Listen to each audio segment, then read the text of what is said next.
All right. Everyone? We have reached quorum, and I see Michael's here too. So Yep. I'd like to call the September meeting of the Technical Steering Committee to order. Let's see if I can share my screen. Oh man, just installed Zoom on a new laptop, so it's asking me for a bunch of permissions.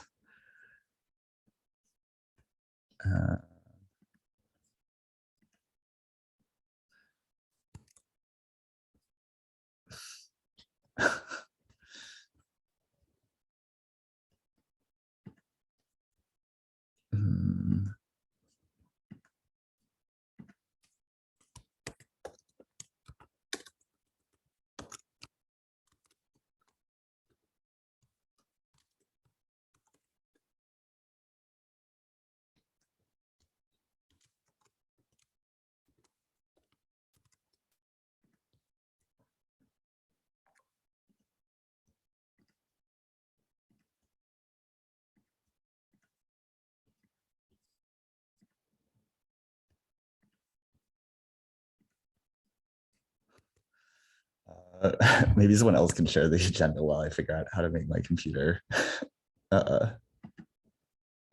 let Zoom. I can try. A second.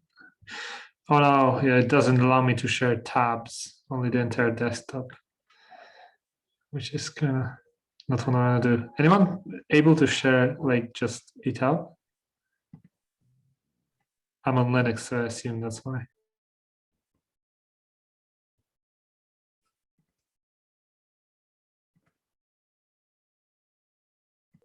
Rob, would you be able to do that? I'd rather not because I've got guys working in my house today, so I just called in for a little bit, so not convenient. Sorry.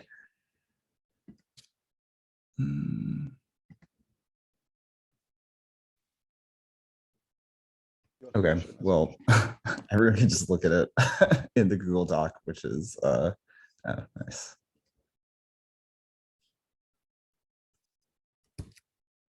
Okay, so definitely have quorum. Yeah, I was just copying some items from the previous time. So I think one thing that we failed to do was like pick a new meeting time. And we adjusted it this time, which seemed to work better for some people. It's not a terrific time for Europe, at least, because it's kind of late-ish. Right. But I don't know. Do we want to do like a broader like doodle survey or something like that? Yeah, probably. That's what we should kind of do. I will take the action item of actually sending that out then.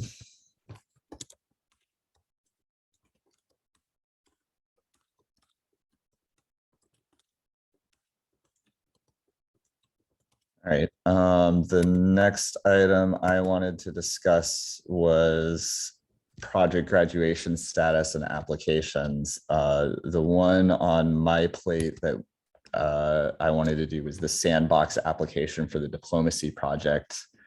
I sent out an email about that, which I think got 3 approvals, which is not sufficient to pass, but nobody said they wouldn't approve it. So I assume people just forgot about it. So maybe we can just do it in person here since we have quorum and record that and then add it to GitHub. Any objections?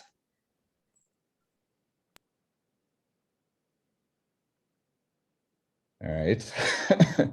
I'm going to take that as an approval then. Yes, sorry, I was muted. Yes, I wanted to express my approval. Okay.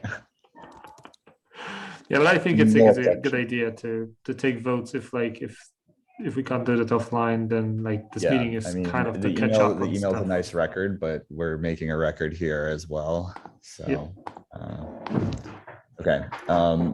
are there any other, I'm not aware of any other projects that are pending in the queue. I don't think there have been any new pull requests opened against the repo.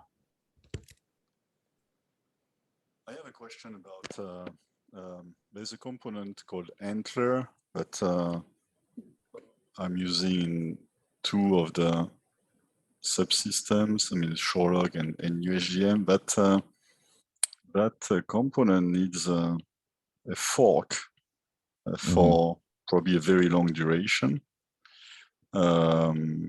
And today it's hosted in a private organization, which is mine. So this component, which is a general purpose parser generator, a fork, is that the right place to put it into the Chip Alliance? It's kind of strange today that there are two components of Chip Alliance that depends on something which is hosted in a private GitHub. And I would want this to maybe come to Chip Alliance. But it's not a component which is literally, it's a parser generator for any kind of language. It's not very specific to chips or what we do. Is there a better way to do this kind of dependency of subcomponents, subsystems? Could you provide a link in the meeting minutes or somewhere that we could kind of see what you mean? Right.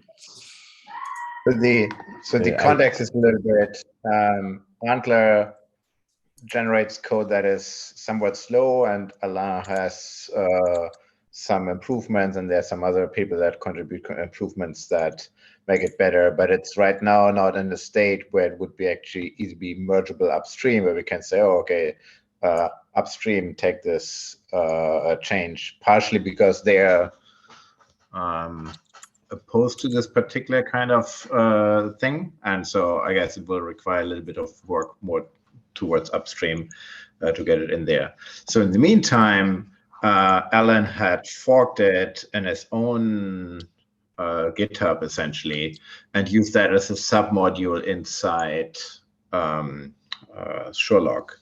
And yeah, from what I understand, he would like to not necessarily host it there, but host it in Chips Alliance, in particular because it's not only him contributing to it, but other people contributing to Sherlock actually would like to contribute there, and so it would be like a bit weird of a dependency. I believe that's a perfectly workable situation. I think we already have it, like we have forks of Verilator and whatnot in Chips Alliance, and it doesn't mean that Chips Alliance now takes over the project. It's more like the fork is from Chips Alliance because Chips Alliance wants to have its own kind of version that it depends on, because perhaps somewhere a random place in the internet. I mean, Alan's account is not a random place in the internet, of course, but Chips Alliance makes more sense, of course. So I absolutely don't see a problem to do that. All right, then I do the I agree. submission.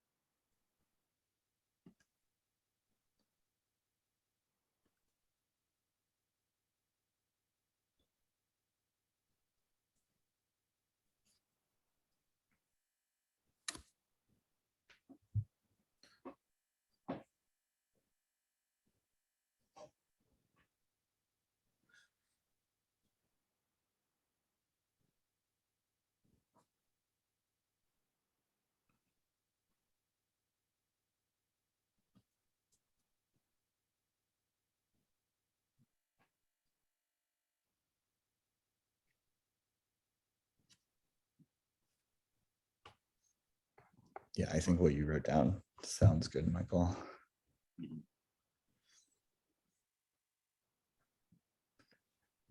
We should maybe discuss what the criteria would be for it. Like, yeah, I think there's some difference between hosting a dependency that you want to make changes to and saying that like, actually, this is now like a Chips Alliance project, right? I feel like it's once you make like a sandbox application for it and say that this is like something that Chips Alliance is vetting, I think that's when like stuff like the licensing terms begin to become an issue that needs to be resolved. Yep.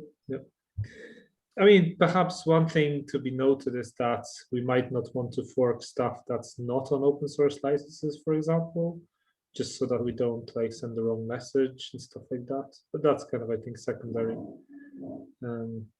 Given that we already have the precedent of, say, Verilator, which is GPL, right? And I don't think we should have any limitations regarding like open source projects as dependencies or projects of interest that we just mirror, let's say. I would call it like this, just so that we don't call it like, because if we call it fork, then it means like forking is often considered like a hostile activity, and we don't mean that kind of forking. We mean kind of mirroring the things that we care about. But I wouldn't mirror like proprietary stuff, for example, because then people might go into our GitHub and see some really confusing things and get discouraged. So that would be my kind of tentative, intuitive cutoff point, where I'd say, okay, let's consider this now. But as long as kind of open source dependencies that people really need and actually are using in some of the Chips Alliance projects, I think we should be pretty relaxed.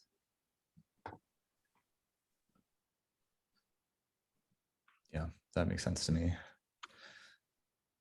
All right. Well, speaking of Chips Alliance policies, there was this issue from last time about CLA enforcement, and I guess that was Henner's action item to take care of. Did that get resolved? It's kind of like a project by project thing, right? So was that just a matter of getting it turned on for your projects?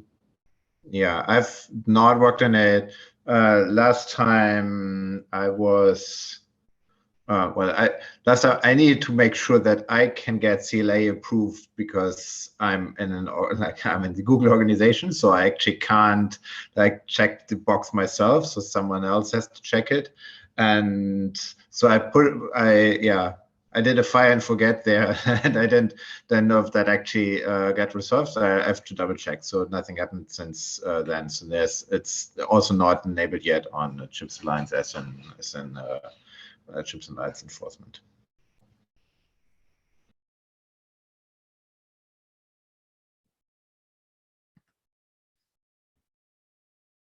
Yeah, I think this is something that everybody has to kind of work out within whatever their own organization is. It is nice that once you get it, if your organization is willing to approve it for all contributors, then it just sort of applies automatically to any further contributions from your org. That's been helpful for us.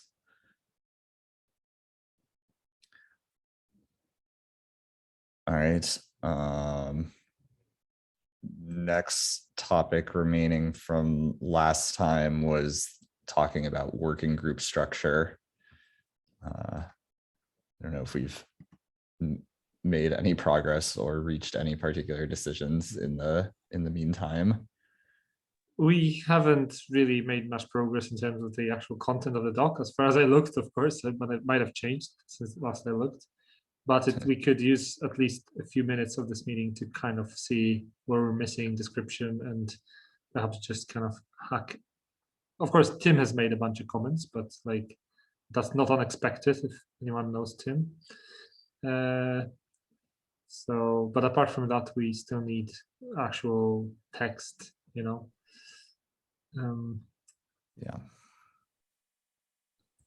Yeah, how are the groups sorted is actually a valid question. I would probably go and reorder it a little bit because why not? Alphabetical order seems to have more sense than no order whatsoever.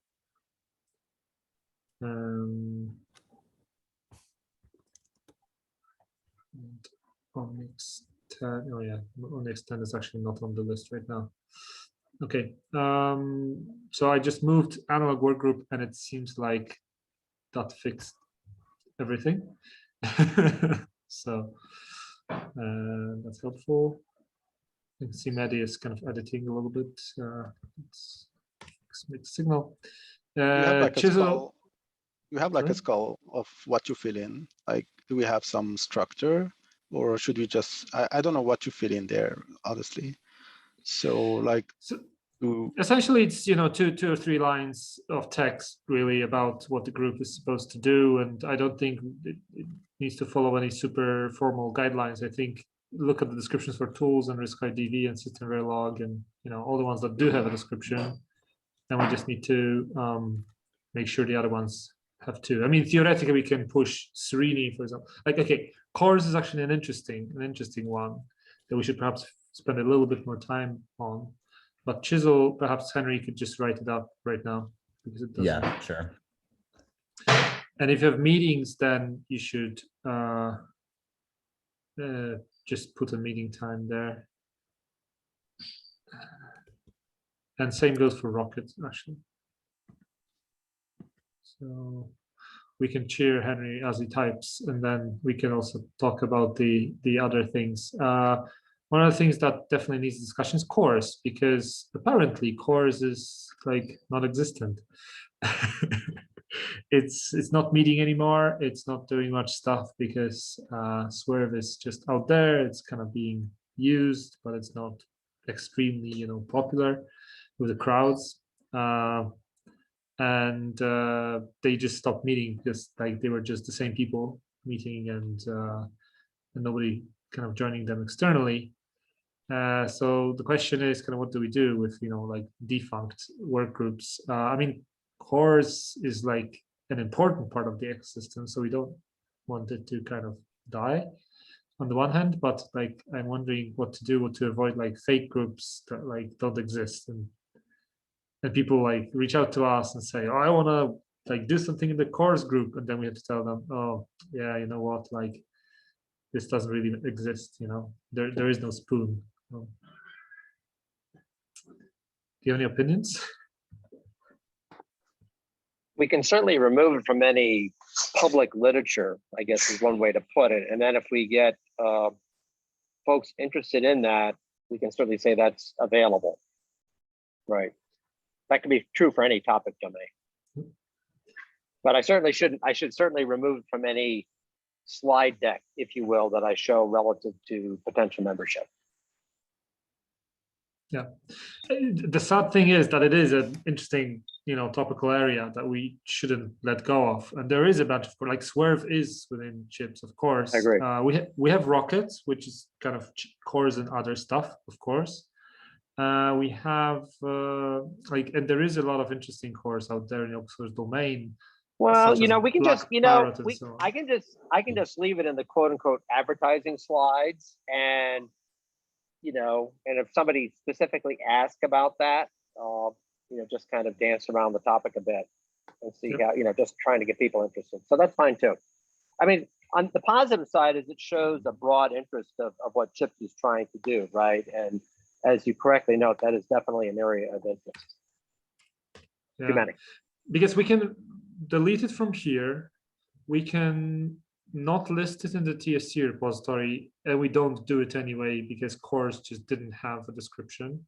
Oh, okay, it's on the list, right? So we need to kind of remove it, which is kind of visible, but perhaps tough luck, perhaps there's nothing to be done about it. And then there are Cores like Black Parrot, let's say, right, that exist out there, and there are people working on them actively, and Washington, I think, is in the process of joining. They will at some point join, so they're kind of one party that could potentially be interested. And then who knows if AMD joins and isn't kind of interested in picking up Cores. Alibaba is involved in activity around building Cores as well, to be honest. So kind of perhaps it's a bit kind of a matter of animation, like just getting people to start meeting. But of course we can't force them, so we could just start hiding it from our public facing marketing, at least. Definitely this page we could potentially just not list it there. That's an easy thing to do. It's an easy edit and it makes it a bit less confusing. Question is whether we remove it also from the TSC README and other places. What do you think? I wouldn't remove it. I was just gonna say my 2 cents is I wouldn't remove it yet. I think maybe it's a question to see if we can revitalize interest in that topic area, because it is an important arena. But I'll leave it to you guys to decide. To me, it kind of seems like it's a function of meetings, really. Like the work group can notionally exist. If it doesn't have a meeting time, then there's nothing to participate in. But that, like, these can be somewhat decoupled from each other. Like a working group can exist without a meeting time. It still has a mailing list, presumably, right? The more I think about it, the more it's the challenge of in most areas, except for tools, but in most areas, projects really don't have a lot of overlap in terms of like collaboration. They're like this core and that core, right? 2 different cores, each might claim that they're the best in their respective domain, or generally the best. And there isn't much stuff to be done like in between those groups. So until we have like a huge community around one specific implementation, it's very hard to form a work group, because like 2 people maintaining this core and 2 people maintaining that core, they don't necessarily have much to talk about. And so I mean, they might of course have common problems and share experiences and so on. So I'm not saying it's completely impossible that such a work group would form, but it's certainly difficult to like animate an ecosystem of this kind, because if you're using one core, you're most likely not using the other core. So very hard to like form joint projects and stuff like that. Rocket has a group, but Rocket is a specific project with a large community of its own, and that's why it's able to like meet and do stuff. Yeah, and it's mostly about uncore stuff or adding accelerators to it. Like there's actually not very much development going on the actual core itself. Well, that's not true. The hypervisor extension got added recently, but historically there hasn't been that much like discussion of the like core internals itself, so much as like, well, what can I add to this additionally? So in a sense, we'll face similar problems with interconnects and anything else, is that it's a bunch of competing, in a sense, standards, and that's fine. Like it's okay to have it like that, but it's just difficult to get those people to meet and talk to each other and maintain a work group, so to say.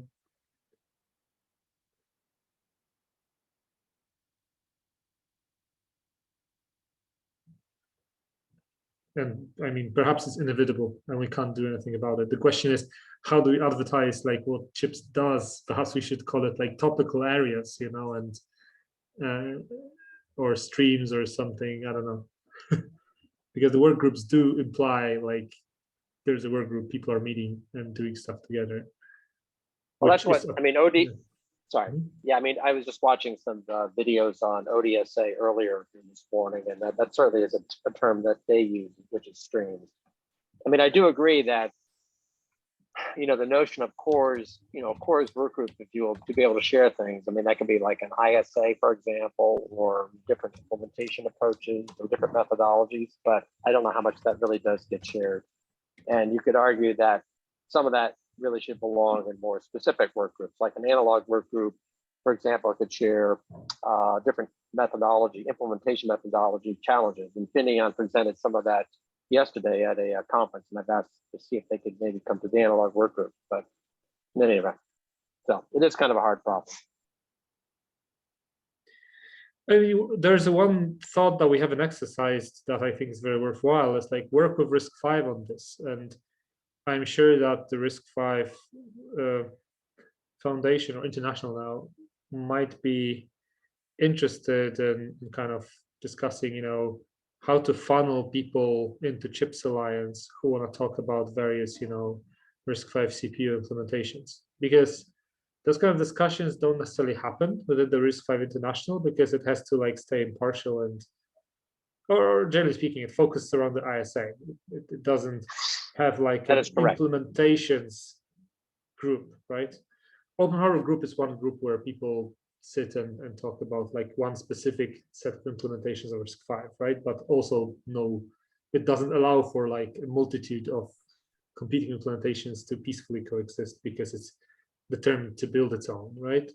So there is no place in the world, in a sense, where people sit down and talk about various implementations of various ISAs. By the way, it doesn't have to be RISC-V, I think, but RISC-V is probably the people to talk about this.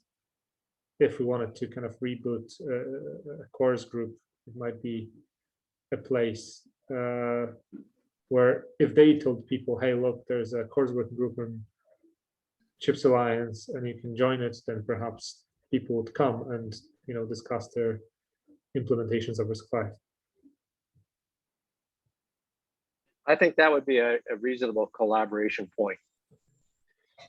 One thing that we could remember- do is like a call for contributors kind of thing, you know, where we just say like, hey, we have Swerve, but we're open to having, you know, more people discussing their implementations, and reach us out if you want to join the group. And that would potentially be some kind of a mechanism which would be welcoming at one time, but wouldn't kind of state the untrue, which is like making it seem like there's a cores work group that's meeting where in actuality it isn't. And I was kind of completely convinced it was meeting, by the way. So even I was fooled, let alone someone who has nothing to do with chips. You know, they'll look at the website, they'll see something on the cores, and they'll just assume we have a group, which we don't, right? So perhaps this kind of wording where we say, hey, we have a bunch of cores, but we're looking to kind of grow this group. Here's a, if you have interest, just reach out to us. And then we can also go to RISC-V and say, hey, we're looking for contributors in the space. You know, we could kind of enter this work group reboot mode in a sense. I mean, I think, you know, some discussion on, you know, RISC-V and different implementation approaches would be an interesting topic. I'm sure verification is another topic that's of interest as well. And I don't know if all RISC-V cores are synthesized, or some people do some type of structured custom approach. It obviously depends upon performance objectives for the core, right? But certainly there are a myriad of ways of implementing such a thing. You know, I've raised an interesting thing with verification, right? I mean, we have a RISC-V DV subgroup of tools, right? But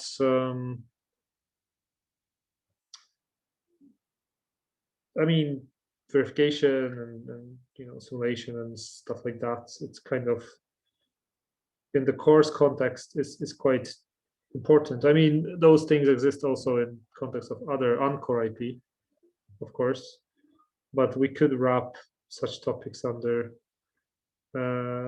course in a sense if we thought about it that way, you know.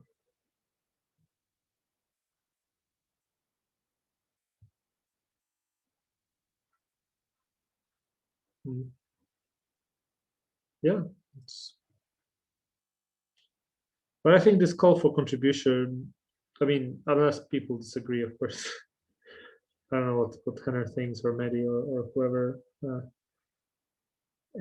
has an opinion on the topic.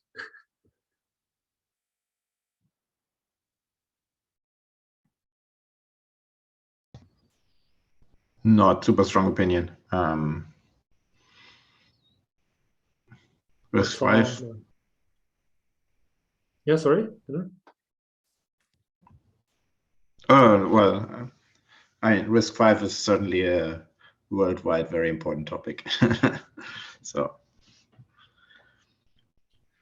yeah, you can have other cores like Spark and which are open source, but I feel like the focus should be around RISC-V, and if anyone else would like to join, then they should put some effort to align with the framework of RISC-V.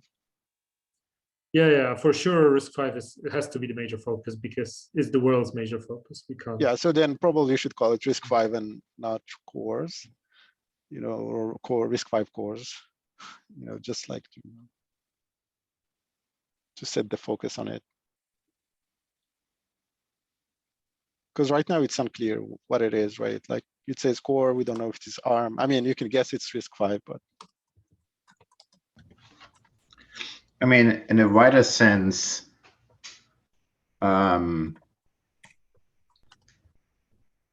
things that are relevant in the open source world would probably go beyond like an actual like CPU core kind of thing. But I mean, I'm thinking of what we need to have at some point is some sort of whatever libc equivalent of for hardware, where there's like FIFO was defined and USB defined and whatever, and where a good high quality IP is developed that can be used in all kinds of chips. I'm not sure if that is something that we should aim for right now, but in general, something that is making sure that we can proliferate open source, the open source idea in the hardware world, and having something as a nucleation point might be good. No, the question is this the right place or not, or is this the right time already? I don't know, but we should keep something like that in mind. With that in mind, I mean, when we choose a name, right? If we say, oh yeah, RISC-V, we are already tying us down to what RISC-V. If we call it cores, I mean, cores is often also used in kind of an IP context. IP is, I think it's a bad name because it couldn't, I mean, intellectual property is just a bad name for Open source, anything, especially.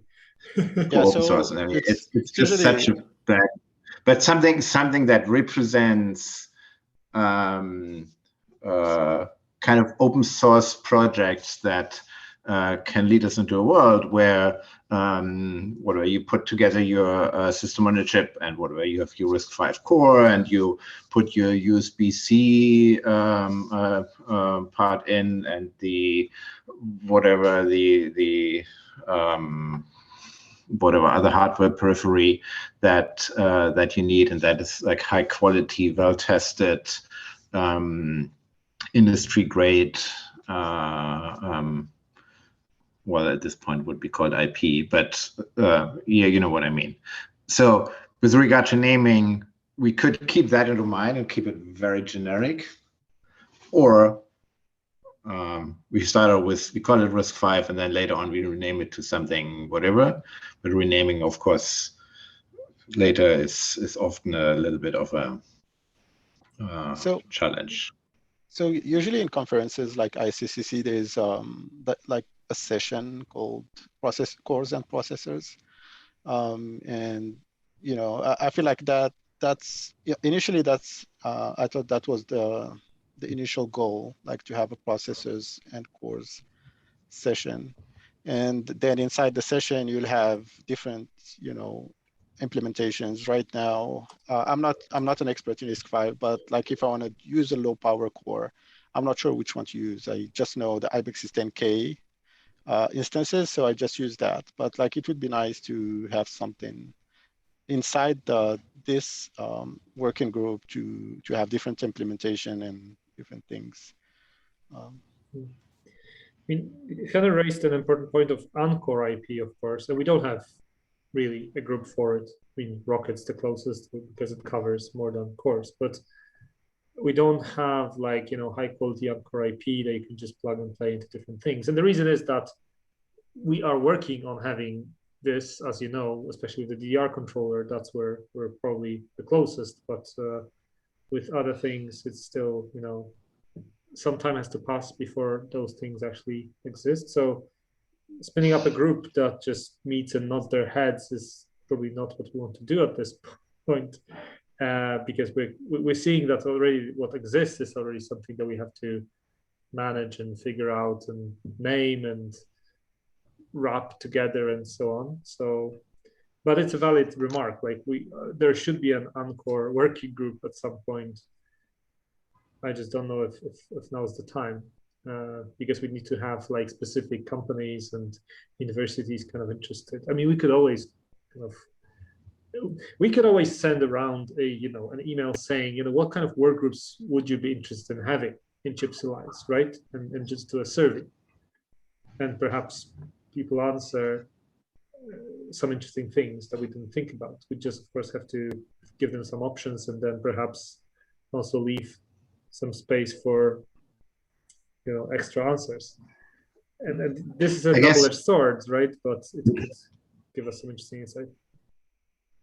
I guess finding a name is, or a good name or whatever, can be something that could provide the right nucleation point for someone who's like, oh, I have this thing, I don't really know where it would fit. But then if they see, oh, there's cores and uncores, I mean, uncores is kind of a good name. And then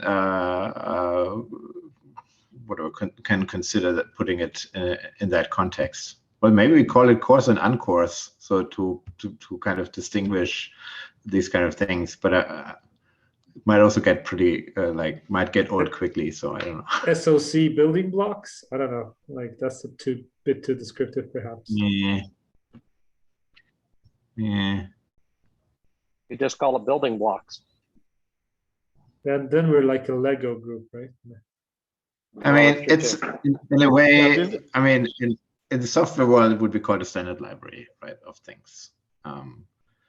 That's what I mean. After we've sorted out all the little things of actually making ASICs and FPGAs work with open source tools really well, that should be one of the next things, because ideally, I would like to have a random software engineer or random whatever engineer be able to put together their thing by doing regular software techniques. And that typically involves finding a bunch of open source libraries that are interesting for whatever you want to do, and then add whatever you need to do for your particular use case.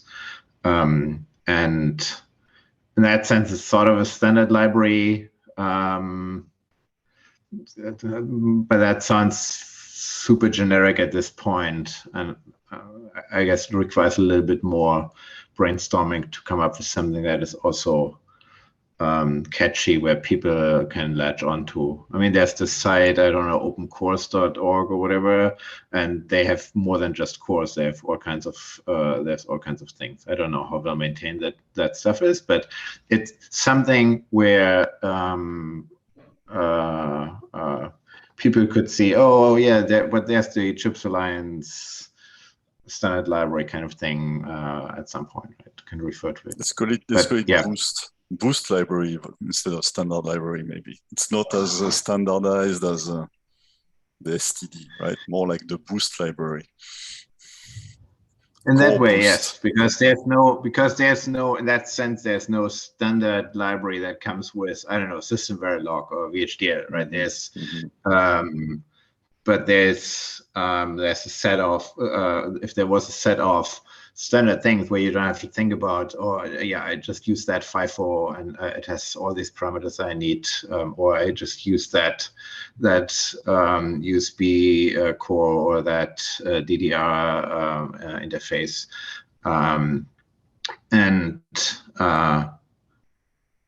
essentially the kind of things that vendors these days provide, but they are also like super proprietary and makes you kind of locked into a particular vendor, and so we want to have that thing that is not vendor locked in, but it's independent. I don't know what do vendors call their library kind of things. Maybe they call it an IP catalog, and you are correct, whether it be Cadence or Synopsys, and there are others that you are locked in effectively, and it is expensive.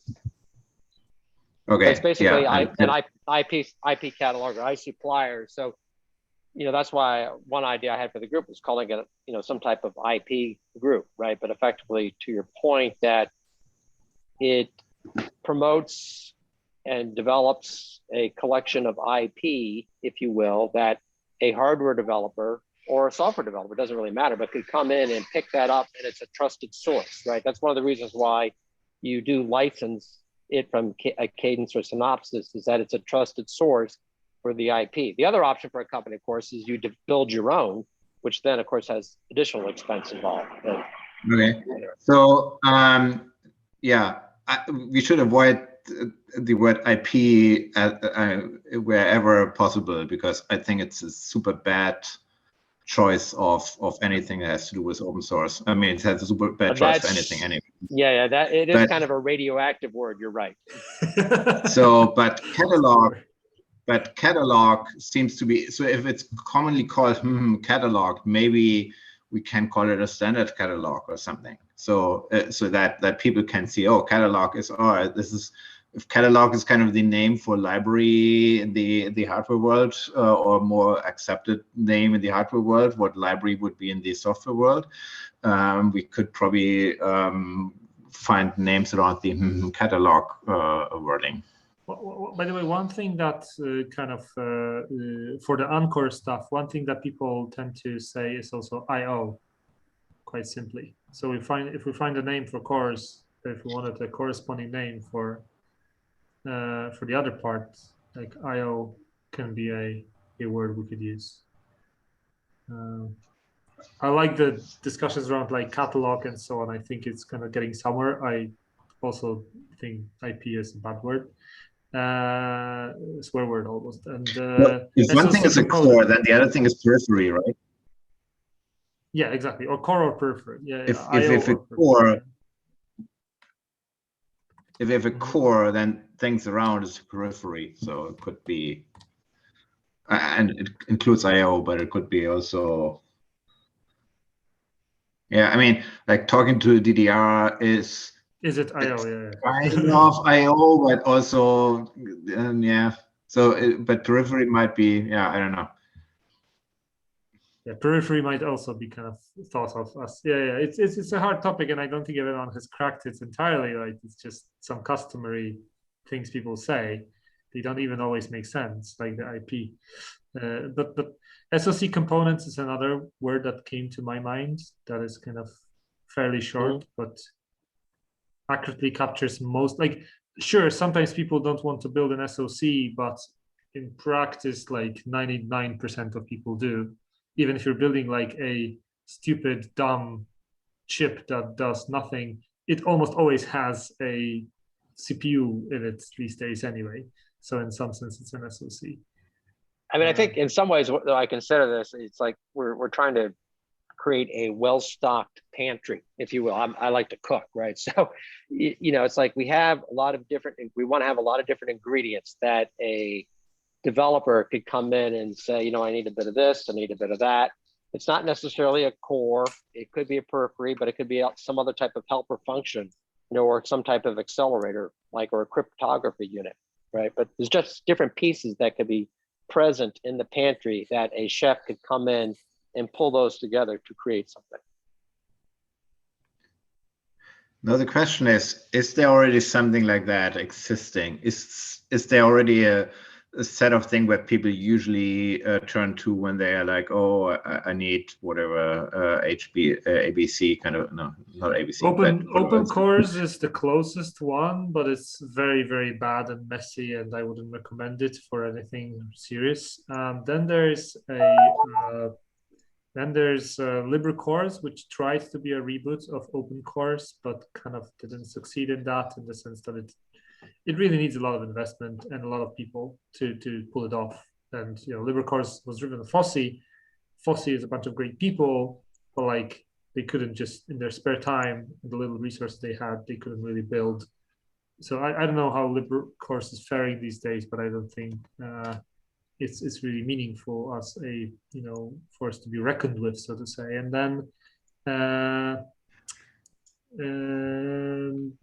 then I mean there is just things like LightX, that's a core ecosystem for FPGAs, but there isn't that dream and that vision has been thrown around many times, and nobody has pulled it off Okay, yet. And Chips so Alliance is there to but that kind of also pick it up. means okay, but that also means at this point we should ask ourselves, okay, who are we to suggest something like that? And we should see how things kind of gradually evolve in the world, and then, as we do with Chips Alliance right now, pull in potential very like candidates that provide a good coherent way of doing things, and then being the nucleation point for potentially add more stuff to it. So by the way, I guess at this point we should keep it in mind as in like have the open catalog or whatever we call it at some point. But I guess at this point, there's probably not too much where we could say, oh, okay, well, let's just start a little thing where we pull in various things. I don't know how useful it would be at this point. I guess might know better.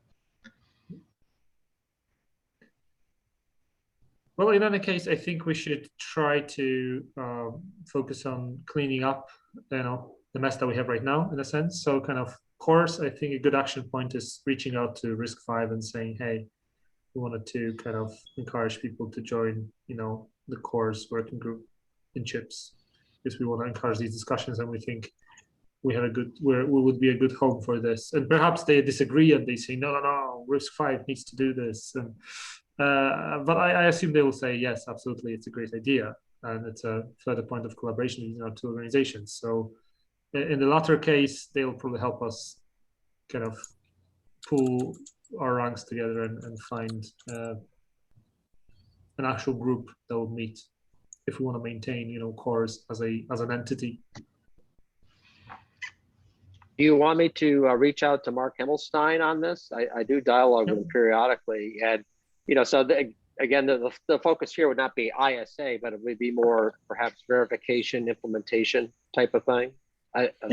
Implementation most likely, but yeah, exactly, stuff like verification or like just common problems that people run into while kind of doing course, right? It's okay. I think it's a worthwhile group to have. That we should at least try to save it, and then like if literally nobody steps up, then of course we'll just have to kind of wind it down, right?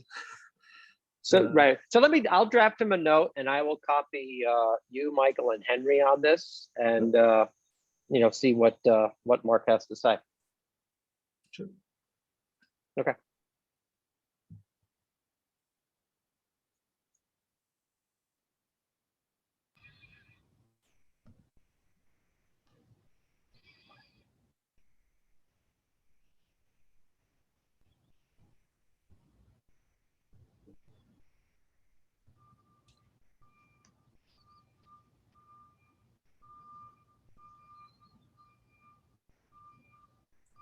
Well, it seems like we have 5 minutes left. Are there any other items that people wanted to add to the agenda?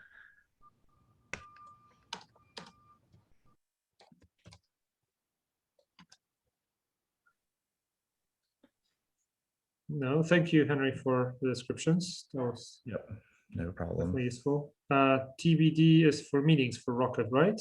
Yeah, we're changing the time, so it's currently not scheduled, and a new time needs to be picked. Okay. But I'll either update you or the document when that happens. Hopefully we'll have one this week. And I will send out a survey about a possible new time for this meeting to the mailing list. Sure. Just find kind of any inconsistencies you can see and just update this, because we'll have to kind of let Alicia know to update the page, and the more cleaned up it is, the better. But it's already looking pretty good right now. I think that's what I meant. It doesn't have to be ideal. For cores, I'll just write up a short text saying that we're looking for people to collaborate around cores, and I think that'll do for now until we get more input from RISC-V. Yeah, cool. But I think that's the kind of role that we have as a TSC, to kind of coordinate between different things. We don't necessarily have to do specific huge feats of engineering, at least at this point.